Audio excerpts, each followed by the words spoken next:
Welcome to mega 9 TV. ఆస్ట్రేలియాలోని బాండీ బీచ్లో జరిగిన ఉగ్రదాడిలో ప్రాణాల కోసం పరుగులు తీసిన జనంలో ఒక వ్యక్తి మాత్రం వెనక్కి తగ్గలేదు.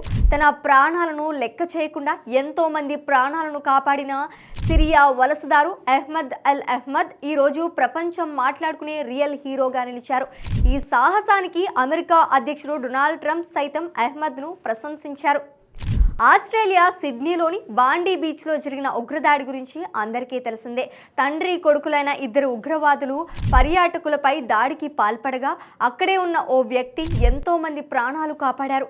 ముఖ్యంగా ఉగ్రవాదులను ఎంతో ధైర్యంగా ఎదుర్కొని రియల్ హీరోగా పేరు తెచ్చుకున్న అహ్మద్ అల్ అహ్మద్ చేసిన వ్యాఖ్యలు నెట్టింట వైరల్ అవుతున్నాయి.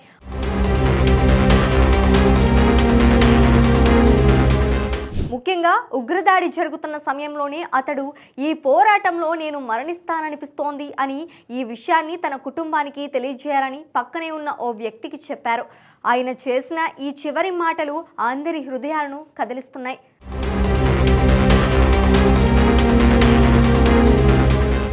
సిరియా దేశానికి చెందిన అహ్మద్ అల్ అహ్మద్ నిత్యం అంతర్యుద్ధాలతో నలిగిపోయే తన దేశాన్ని వీడి మెరుగైన భవిష్యత్తు కోసం దశాబ్దం క్రితం ఆస్ట్రేలియాకు వలస వచ్చారు.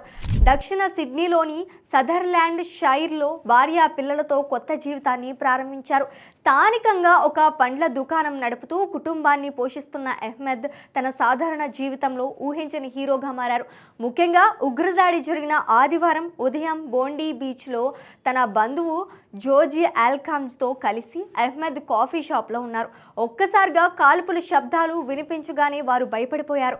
అయితే వెంటనే తేరుకున్న అహ్మద్ ఉగ్రవాదులను చూసి వారిని ఎలాగైనా అడ్డుకోవాలని నిర్ణయించుకున్నారు. అక్కడ ఏం జరగబోతుందో తెలుసుకున్న ఆయన తన బంధువు ఆల్కామ్స్తో ఇలా అన్నారు: నేను చనిపోబోతున్నాను, నా కుటుంబాన్ని చూసుకో. ఒకవేళ నాకేదన్నా జరిగితే ఇతరుల ప్రాణాలను కాపాడే క్రమంలో నేను నేల కొరిగానని నా కుటుంబానికి చెప్పు అని తన చివరి సందేహాన్ని ఇచ్చారు. ఈ హృదయ విదారక విషయాన్ని ఆల్కామ్స్ మీడియాకు వెల్లడించారు.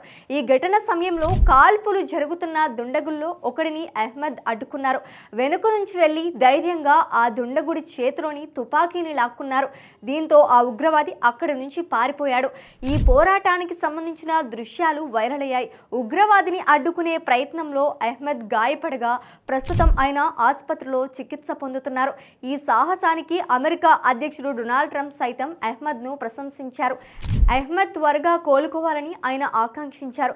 బోండీ బీచ్ ఉత్సవంలో జరిగిన ఈ కాల్పుల దుర్ఘటనలో 16 మంది మరణించారు. కాల్పులు జరిపిన వారు పాకిస్తాన్ నుంచి వచ్చిన తండ్రి కొడుకులని పోలీసులు వెల్లడించారు. దర్యాప్తు కొనసాగుతోంది.